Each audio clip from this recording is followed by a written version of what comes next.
Welcome to Wanna Bet, the daily gambling game show that takes betting serious. On now. So let's get it started with Jason and Ben. Let's get it started with Jason and Ben. Let's get it started with Jason and Ben. Sotto som kere konso baba konso felino. Let's get it started with Jason and Ben. Let's get it started with Jason and Ben. Hey there. Thanks for tuning in to Wanna Bet.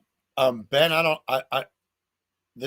I think we might have to be prepared that this one's going to be particularly janky. Something happened? Was it weird? Like, did it sound weird and look weird to you just playing the intro? Looks good to me. Okay. All right. Well, hopefully it's just I'll have the video on, some so we'll craziness see. on my end. I'll have the video What's that? on. I said I'll have the video on while we're live, as always, so we'll see. Okay. Anyway, we're still waiting on that new laptop that's supposed to help our operation system get over the top and allow us to stream in multiple places at the same time and do it without us being suspended in suspended animation. Real quick. Don't want to stop the show. It looks good. Live, it looks and sounds good, so I think we're good for now. All right.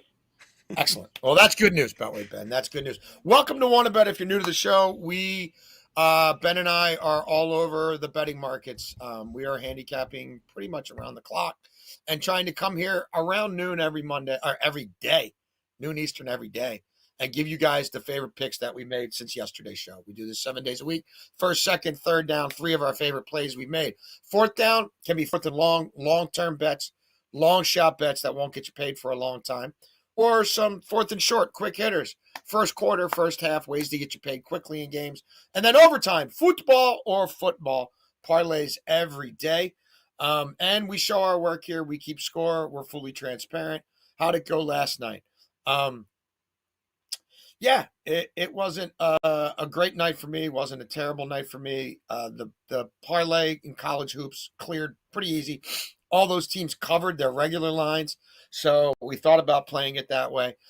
Denmark lost 4-2, 2 late goals for Scotland, but our guy Rasmus Højlund scored from the penalty spot. So that was a plus 175er.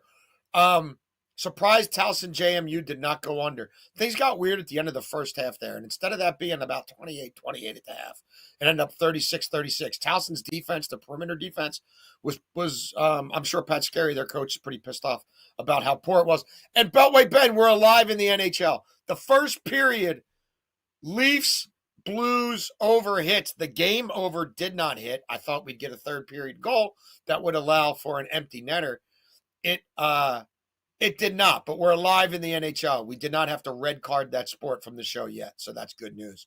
How'd it go for you? Bad night. First time we've been under 50 units in a while. It was Kentucky, bad read. I thought they'd be a lot better. I also talked up Denzel Aberdeen. He had one of his worst games that I've seen him have in a pretty long time. Cornette and Fox. Fox got 26. Cornette finished with 4 rebounds, and he had 2 in the first quarter. I was like, 4 rebounds will be easy, but Fox was slow, right? Fox started the game off slow, got it going in the second half. He scored most of his points in the second half, but we lost the rebound. We also gave him out for 30+. We gave that by itself. We gave that in a parlay. And then Goga Batadze, we had 10+ points to hedge if Wendell Carter wouldn't get there. Batadze has 4 points in his first 2 minutes played. Now this is plus 400 a half a unit. So I'm like, all right, we got a good shot to be up 2 units here if he can give us, 3 more buckets in the game. Only scores once. Again, it was tough, unfortunate. But again, we were down a little bit over 4 units. I'm confident we'll bounce back here. Yeah. Real quick, Ryan Mills, I apologize. I have not got the hoodie in the mail, and today's been a crazy morning. Mateo had standardized test. Like, I had to pick him up at noon. That's why we're starting late.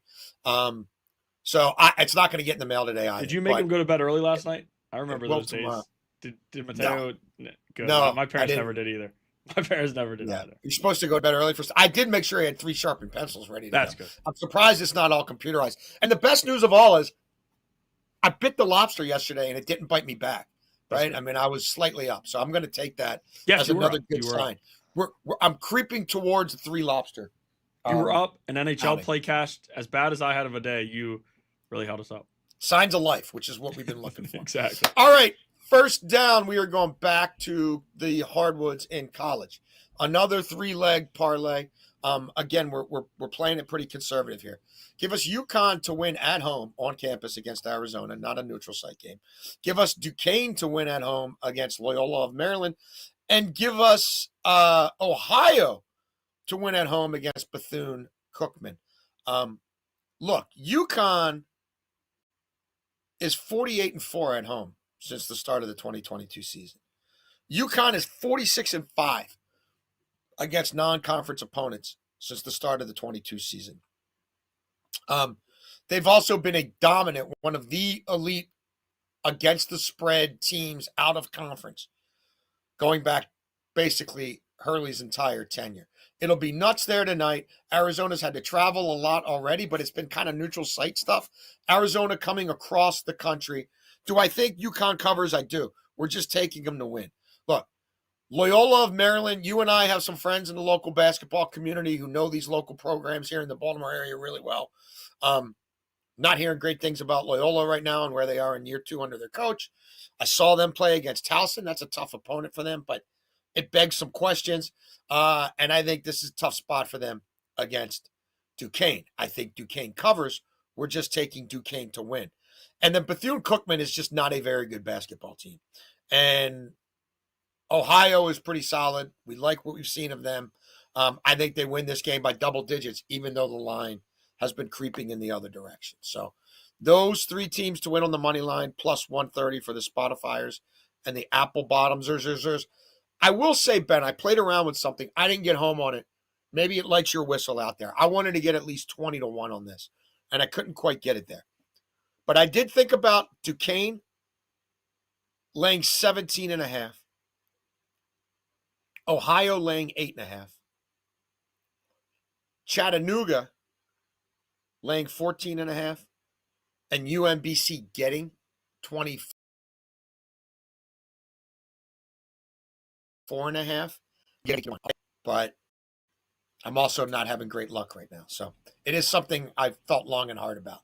I would like it more over 20-1, but I'm just throwing it out there. I think some of these games that I'm on here in a conservative manner, I think there's alt line potential for the teams not just to cover, but to cover by more than they're expected to. First down, Beltway, Ben. Yeah, I've sweated a few UMBC. They went on 2 buzzer beaters back to back real quick. Shout out to my backyard. I live about a mile from their campus. Back to back buzzer beaters from the same guy. UMBC won on. It's pretty impressive. And I just don't think they're 24.5 is a lot. I mean, it again, is I haven't played it. I don't think they lose by 25 in that spot, but we'll see. Wagner took them down to the wire, so we'll see. Whatever. Here, we're going to play a 3-leg parlay. I went back and forth between having this in overtime, but we do football, so I did put a football one in there. Here, we're going with a college basketball parlay. Villanova on the money line, Marquette on the money line, and the alternate over, Alabama, Illinois, 172.5. I like the regular number. It's a big number, which usually scares people away. But when you watch how these 2 teams play, shout out to John Rothstein, put out the stat earlier. 47.7% of Illinois shots this season are from 3.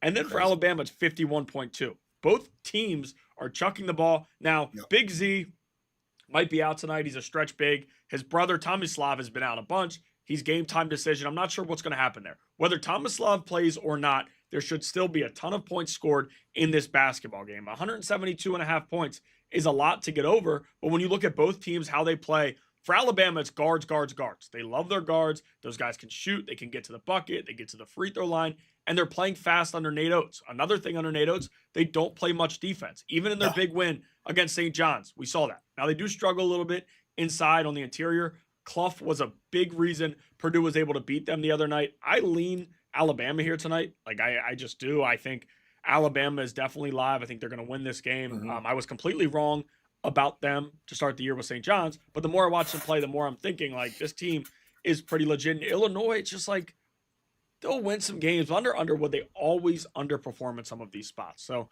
I do think they're going to lose, but just for this, over 172.5. Marquette, on the other hand, coming off of a loss to Maryland, you cannot afford to lose to Dayton. As good as Dayton has been in recent years, They beat a UMBC team who was pretty bad, only beat them by 6. They lost to Cincinnati by double digits, and then they beat Bethune-Cookman, who Jason talked about, by 9 points. Like, Yeah. I'm not really buying what Dayton has this season. I think it's going to be down year for them. And Shaka Smart has got to win this game at home. And then Villanova, listen, Kevin Willard, I talk bad about him a lot. They're playing fine basketball, and he also cannot afford to lose these Big Five matchups like Cal Neptune did. Now, Neptune didn't lose to LaSalle, but he lost some other Big Five matchups. Willard knows what he has to do to get that fan base bought in. One more time for the listeners.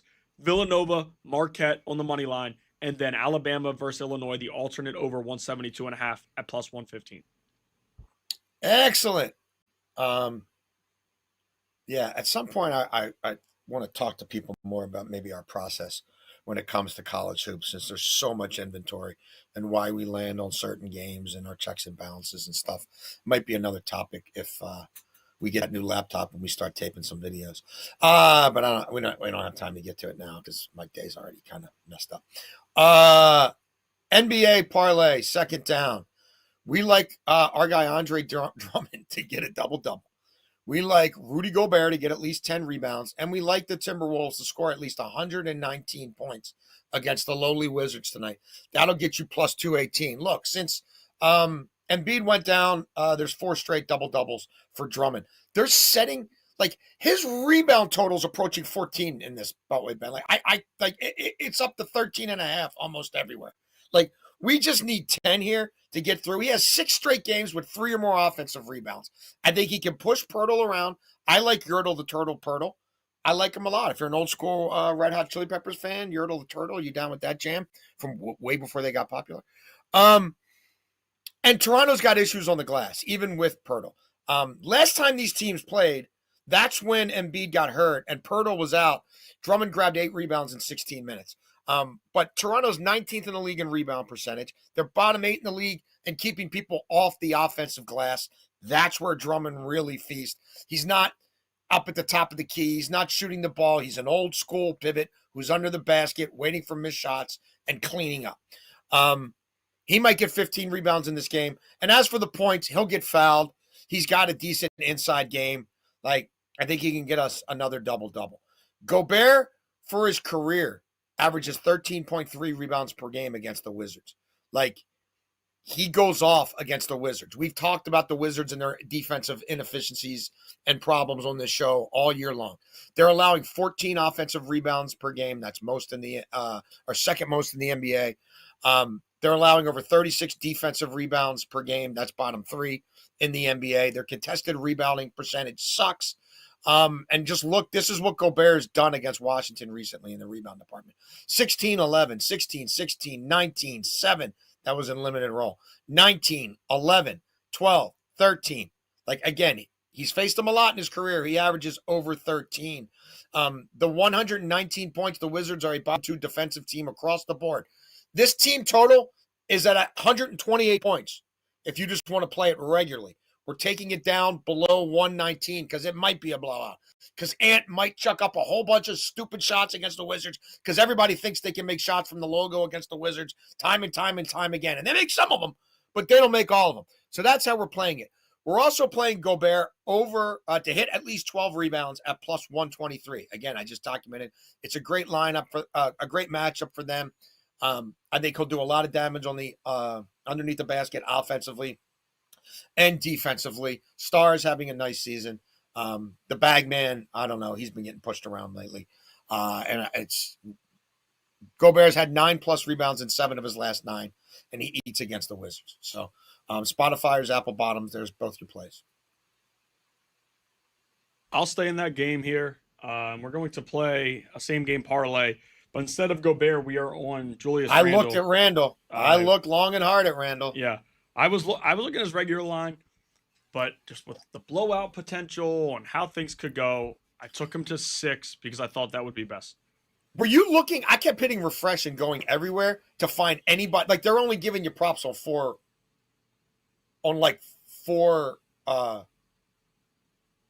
Timberwolves players. Because probably because of McDaniels, his availability. Like, I wanted to look at their bench, you know what I mean? Because, again, as we've done the number, we've done the work, we've run the numbers. Where the Wizards really get killed is the second unit doesn't rebound at all. Right. And if it's a blowout, the second unit plays more. So that's something to look for if you're going to bet this game later. Like, I'm not done betting this game, but as it stands right now, 7 hours before tip-off, the inventory isn't all there yet. But look at that second team. Yeah. And in the NBA, like, with the time that we do our shows, it sometimes is tough for us, which is why, again, you can go to the Super Discord. We give out plays throughout the day, all of those things. But it is tough because, like, McDaniels is questionable. Now, if he plays or he doesn't play, that can completely shake up the way a prop will go. But for second down, I'm going with the same game parlay here.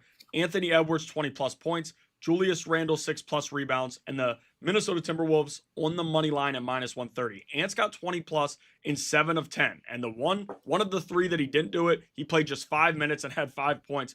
Was struggling, dealt with injury, and was done for the rest of the game. Now, he's dealt with injury this year, but against the Wizards, with as bad as their defense is, I have a strong feeling he's going to pick on them. Like, he's going to go right at them, and this will be done in 3 quarters, because I am afraid of that blowout and no minutes in the fourth quarter. Anthony Edwards has done this in the first half at times, and against a bad defense like this, it's fully possible here. Now, Julius Randle, 6-plus rebounds in 6 straight and 11 of 14 games this year. The Wizards are allowing 53.6 rebounds per game, which is the most in the NBA. Like, it's awful. Over their last 5, they're really struggling. Nothing has changed. Nothing changes as the game goes on. They struggle on the glass, and it's a bad thing. Timberwolves should beat up on the Wizards. I don't buy them at all. Timberwolves are, a top 5 team in the West, whereas you have the Wizards who clearly want that top 8 pick, so it doesn't go out to New York, which, a lot of people have talked about a bunch. So, again, for the listeners, Anthony Edwards, 20-plus points, Julius Randle, 6-plus rebounds, and Minnesota Timberwolves on the money line at -130. Excellent. Third down for me, I wanted to jump this now, even though the game is not until tomorrow, because in almost every book except for one, it's already started to go way north of 30. So we're going to take Josh Allen to go over 30.5 rushing yards for -135. It's juiced, but most books are at 33.5 and rising. This is at Fanatics. I'm just going to give it out. Shout out to Michael Rubin. Thank you for the tickets to the Sixers opening night. We had a blast. And we hit that, and we hit the arena parlay that Ben put together.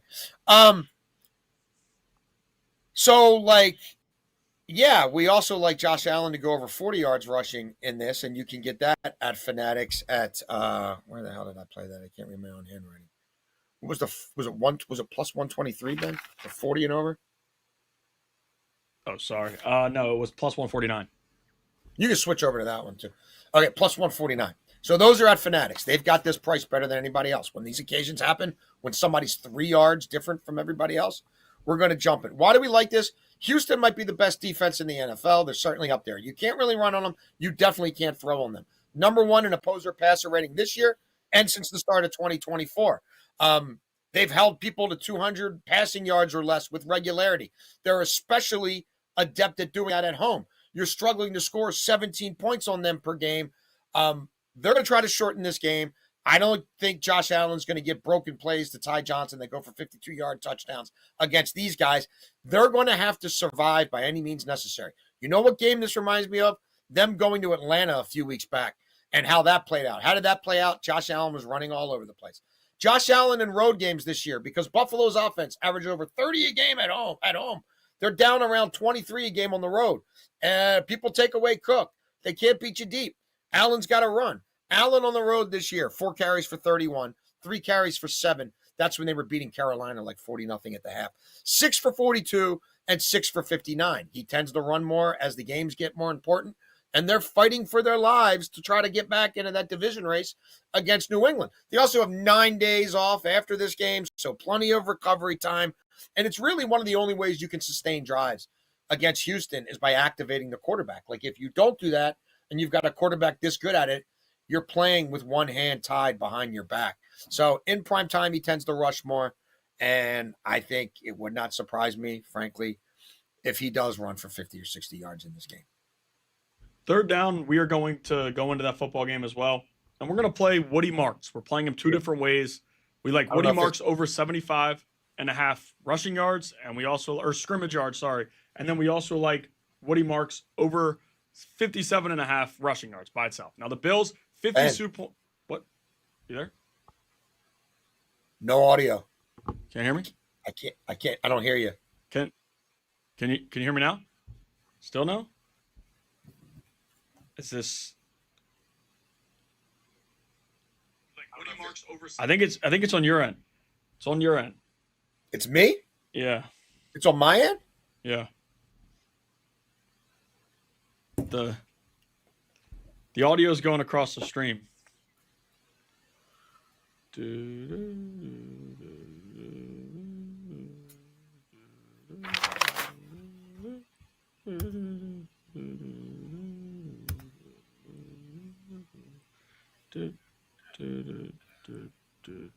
So now I can hear you through the laptop. Do you still hear me? Yeah. Well, what do you think happened? I don't know. I have literally no idea. I could hear because I have hear back. I could hear me when we were live, so I figured that you could hear me, and then I went and played the video, and you could hear me. All right, so we'll just keep going. We'll just do it this way. Yeah, sounds. It doesn't sound weird that I'm hearing you through the. Check. No, sounds fine on this end. All right, I don't know what happened. Something had changed in the settings. Should I look at the settings? Or we'll just go with this. I think we go with this for now. Okay. We're going to go Woody Marks over 75.5 scrimmage yards at -115. And we're also playing Woody Marks over his regular rushing yards, 57.5 at -120. The Bills, 56.2% success rate against the run since week 5. Bottom 10 in the NFL. Defensive EPA against the run. Bottom 3 in the NFL. We see a lot of big plays against them. Now let's look what running backs have done. Sean Tucker last week was the number 1 running back in fantasy. 19 carries for 106. He had a long of 43. And then you look at Rachaad White, who had been RB1. They kind of started mixing them in. Rachaad White didn't have a ton of, plays or volume. 10 carries for 51 yards. 5.1 yards per carry. Week before that, Devon Achane, 22 carries, 174 yards, 6 catches, 51. Rico Dowdle, a few weeks before that, 8 for 54, and the game was a blowout, so they could not run the football. And then we all remember that Monday Night Football matchup with Bijan Robinson, where he had 19 carries, 170 rushing yards, 6 catches, 68 receiving yards. With Woody Marks, we're starting to see them put him in more. I think they wanted the Nick Chubb thing to work out early on. They know he was the vet. They thought there still might be something left in the tank. But it's pretty clear that Woody Marks is way more explosive, and he's the better back to go forward with this offense. 32 carries for Mark over his last 2 weeks. He's cleared this number in 2 of his last 4. This game should be close enough. I don't think the Bills are going to come out on Thursday night and beat him by 4 touchdowns. Houston is starting to come around to the fact that this guy, you have to get him the football, especially when you have Davis Mills as your quarterback. This cannot be a game where you have Davis Mills chucking the ball across the field. Some easy throws, maybe a few big shots to Nico Collins, and the rest is Woody Marks on the ground and screen passes to the explosive back. I like Woody Marks a lot in this spot when you have a Bills defense who has really struggled against the run, just straight up running the football with running backs and then also running backs in the passing game. So again, for the listeners, Woody Marks over 57.5 rushing yards at -120 and then over 75.5 scrimmage yards at -115. Yeah, I love it. And I'm going to have a corollary to that Woody Marks play in overtime. 4th and long, maybe I'm fudging this a little bit. I'm calling it 4th and long because one of these games won't be played until Monday Night Football. And that's kind of a long time from now. So it's a simple money line parlay in the NFL. We think the Eagles beat the Cowboys for a multitude of reasons. We think they can beat them in a high-scoring game. We know they can beat them in a low-scoring game. They have a defense. And Dallas has a bit of a pass rush, but I wouldn't say they have a defense. Look, Dan Campbell's gone 54 games without losing back-to-back. Dan Campbell has covered 13 times coming off a loss, let alone 1. He's won and covered. We don't think he's losing back-to-back games here against a beat-up Giants team. Maybe they don't cover the 11, but we love the Lions back in their dome where they score. Boy, we're having a day here where they score 34 a game. What's next? A pipe's going to burst. There's a toilet above me. Watch, a pipe's going to burst. I'm going to get shite. I'm going to get scheisse. Actually, nobody's supposed to poop in that toilet, so that better not. That better never happen. That's a non-pooper. It would make good content for the show. Well, it probably would. Well, not for you, not for your day. Yeah, but I don't know if it'd be worth it. Maybe.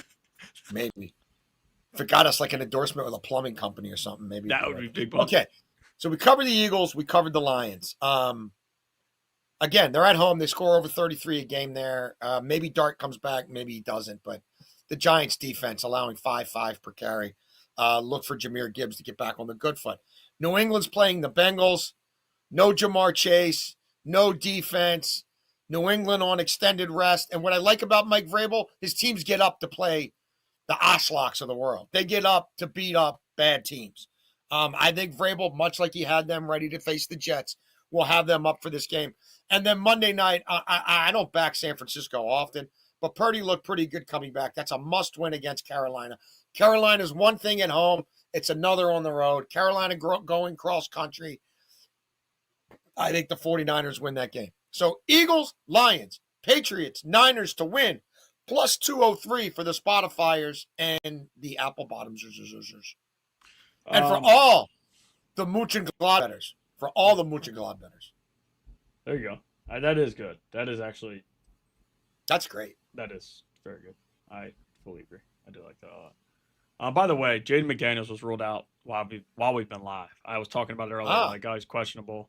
While we're live, he was ruled out. So maybe you find some more props after that. But speaking of that, I like Julius Randle. We're going right back to him. Same game. We talked about him earlier. I like him 2+ first quarter rebounds, and he's done this in like 6 of his last 7. He's doing it for the majority of the year. He's been aggressive on the glass, and the good thing with him in the first quarter, we're getting 8 to 9 minutes, somewhere right around there. We don't have to worry about him only playing 5 and subbing in with 30 seconds left, hoping we can get 1. No, he's playing a bunch of minutes in the first quarter. He's an aggressive player. We know he's going to go after boards on the glass. He's had triple-doubles multiple times this year, and it's not because he grabbed 8 rebounds in quarters 2 through 4. No, he's getting after it early, and against a bad Wizards team who are also allowing the most rebounds per game in the first quarter of games, I do expect him to grab 2. And Denny Avdia, 1+ first quarter rebound later tonight, minus 125. Blazers against the Bulls. Bulls are allowing a ton of rebounds as well.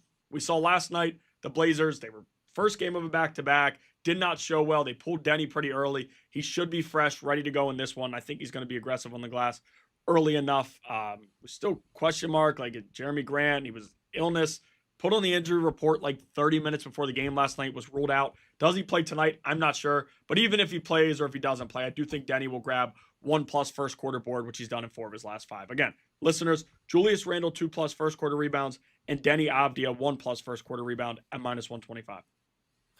Do you get nervous anytime you see me like it looks like I'm about to touch something? Do you get nervous?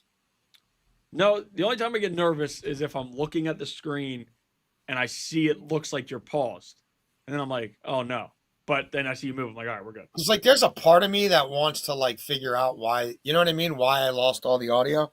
But then there's another part why of I'm me nervous that's like, if you try to fix that on air. Yes, a little bit nervous for that. But you're alone. Like you think I should just leave that alone? No, actually, matter of fact, yesterday's episode went 52 minutes. We could probably match that. Why don't you try to? No, because I look, it's already 1:00, and I got to get to work.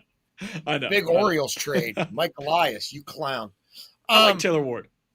Yeah, 1-year rental of a guy, of a 1-year wonder. Right. He inherited the best right-handed starting pitching prospect in baseball. Ran him into the ground. He breaks him down. He wrecks his career, and then he gives away 5 years of control. Worst case scenario, that's a legit closer for a team that doesn't have a bullpen. I will say, second inning strikeouts might be the way to go. As good as Taylor Ward is, he has some power, can do it. Getting Tyler O'Neill and Taylor Ward in the second inning, we might be on some 4th and short Orioles second inning over 1.5 strikeouts. Yeah. A feast or famine swing and miss guy with an on base under 320 in his breakout year. Yeah, that's exactly that. Boy, that they don't have a type, do they? F them. Overtime, we're going to go back to Woody Marks now. This is when I lost connection with the audio. So I don't want to be too redundant here. I know Ben probably covered a lot of this. We're going to play Woody Marks anytime touchdown, and we're going to play scrimmage yards at 60. And that's going to get us, what was it? Plus 156. They're giving you good plus money on the anytime touchdown. Why do I like that? Well, here's what's been going on with running backs, right? Tucker had 2. Achane had 2. Kareem Hunt had 1. Dowdle had 8 carries for 54 yards. He didn't get one, but Hubbard did. Bijan, 19 for 170 and a tutty. Henderson, 6 for 24. They kind of held him in check. Stevenson scored 2 rushing touchdowns. Achane, 12 for 62. Not great. Over 5 a carry. Bills allow over 5 a carry. The other guy, Gordon, got 1. Like, They've allowed 17 rushing touchdowns. That's among the most in football. 31st in EPA against the run, 28th in success rate against the run. Will they sell out to stop the run with Davis Mills at quarterback? They might. But I'm with Ben. I think he gets 60 yards rushing here. But if he doesn't catch 3 or 4 screen passes, something's wrong. He's phased out Chubb. He got a ton of touches last week against the Tennessee defense that got Simmons back and was up for the fight and did sell out to stop the run. Buffalo doesn't have a Simmons. Even Oliver, when he's healthy, he ain't a true 2-gap run stuffer, 2 men in the body of one. Buffalo doesn't have that. They're light in the ass. And even when they run blitz, I think this offensive line can push them around a little bit. So, look, now somebody was talking about ladders. So, how else have I played this? For these purposes, baseline, Marks anytime touchdown, 60 scrimmage yards. Do I also have Marks anytime touchdown, 70 scrimmage yards in a separate bet? I do. Do I have Marks anytime touchdown, 80 scrimmage yards? Yes, I do. How high have I taken it? I've taken it to 100. I think they're going to run the offense through him. I don't think there's a whole lot of mystery to that. Collins will get his. Teaser for tomorrow's show. Houston Texans are they're pretty live for me. They're pretty live for me in this game. It's a smirk from Beltway Ben. But that is our overtime play. Marks anytime touchdown. Again, 17 rushing touchdowns allowed by the Bills. Yeah, I'm going to be with you on his touchdown tomorrow. I'll probably have. It's rare that we're both on something very heavy, but Marks this week I think will be featured a bunch today and tomorrow. Just knowing how I'm going to play things, and I like to chase the big. Woody! There's a 3-play parlay that I like tonight for college football and overtime. 2 are college football and 1 is college basketball. I'm throwing Villanova in with Kevin Willard. I talked about it before. Cannot afford to lose the Big 5 games. You cannot lose these matchups. Got the fan base bought in. You're a Big East guy. As much as I dislike him, he knows what's at stake here. Now, in this Kent State Central Michigan matchup, it's a same game parlay plus Nova. Kent State 175 plus receiving yards, Central Michigan 125 plus receiving yards, and Nova on the money line at minus 118. Kent State has one of the worst defenses in the conference against the run, against the pass. Central Michigan, their passing offense isn't great, but to me, I don't see any issue getting to 125, passing yards. And if the quarterback gets hurt, we have to deal with anything like that. The good thing with these and not player props is you don't have to worry about injury because the next guy that comes in can still get you there. Kent State, on the other hand, they are throwing the football all across the field. Central Michigan, as good as they are defensively, they've been very good against the pass, top 60 in the country. Kent State's still chucking it across the field, and they don't have much of a run game. I don't think they're going to try to run the football a lot. I would expect them to get to 200 plus, but for this, we're bringing it down to 175 to be safe. Again, for the listeners, Kent State 175 plus receiving, Central Michigan 125 plus receiving, and Villanova on the money line, which you can get at minus 118. And then our parlay in the NBA. We always have one of those NBA parlays. Great start, red hot start, and we've come down a little bit to earth, but we're going to turn it around. We're going to get back up to where we need to, and I'm confident it starts tonight. Julius Randle, 6+ rebounds. We've talked about him a ton through the show. Denny Avdia, 6+ rebounds. We also talked about him with the first quarter. He sat a lot last night. It was the first game of a back-to-back. They got blown out. He has to play a lot tonight, and this should be a pretty quick-paced, high-scoring game there. And then Isaiah Hartenstein, 2+ assists. These 3 together get you plus 113. Isaiah Hartenstein, 2+ assists. He's done it in 5 straight. He's doing it a bunch. You're facing a Sacramento Kings team that doesn't play much defense, and they're allowing a ton of assists. The way that Hartenstein plays last year, 2+ assists, for me was a must play in a lot of these spots when they didn't value it, right? Because he will look to kick it out. I know he's got the floater and he plays it different ways, but he is always looking to get his guys involved, get other guys scoring other than just SGA, but he'll also ditch it to SGA, set a quick screen and let him hit the pull-up jumper that he hits regularly. So again, for the listeners, Julius Randle, 6+ rebounds, Denny Avdia, 6+ rebounds, and Isaiah Hartenstein, 2+ assists, plus 113. That's the show. Beltway Ben, let the people know again how we did last night. Those beautiful new tickets. I got to get more green in mine. Can you change the color of the record, or that color is locked in? No, I can. I was gonna ask first day, what should we do? Black with green writing or red writing, depending on, of course, we don't plan on being down. I trust your judgment. But I think it should be different than that orange color, right? Yeah, I agree. I think black with the green. Black and then the record in green out. as long as it belonged green. Well, no, you see how like our Mine's writing starting not with being green. Huh. It ain't easy being green, as Kermit D. Frog once said. No, but like I'm saying, it's black writing, but the stroke is green or red, depending. You see, like these, the writing's green or the writing's black on each one, but if it's a losing play, the outside's red. If it's a winning play, the outside's green. It's hard to tell from this. Oh wow, I never knew that. Now I see it. Yeah. Oh, whatever you think. I like how we always workshop stuff live. That's always It's the good. only way to do it, Ben. It's the only Exactly. way to do it. So tomorrow is Thursday. So tomorrow we think we're back to normal noon. I don't have anything different tomorrow. Yeah. Noon works. No standardized testing tomorrow. Make sure you bring your three sharpened number 2 pencils. I'm glad that's still a thing. I'm thing. surprised. Although standardized testing is horseshit, but that's a topic for another day. That's our show. We appreciate you guys for tuning in. Oh, Ben, there were no emails, I guess? I didn't see any when I checked last night. We didn't really put it out. I'm going to put out a tweet tonight. I'll put out a tweet that puts our email in there, tells people where to email for the mailbag. We're going to start doing a mailbag once we get the new computer. Yeah, mailbag if you want to email us. It'll be The email will be on the screen in about it'll be on there. 20 seconds. But it's wannabetwithus@gmail.com. We need to make notes here. We need to do further discussion about the parlays for Christmas and our college hoops process, what we use. You know what I mean? What databases and stuff we use. And I'm starting to look at BetQL a little bit. Well, not a little bit, frequently. How does that enter the equation? Yeah. So anyway, if you guys have other things you want to hear about, let us know. You want to bet, we want to bet. Thank you for betting.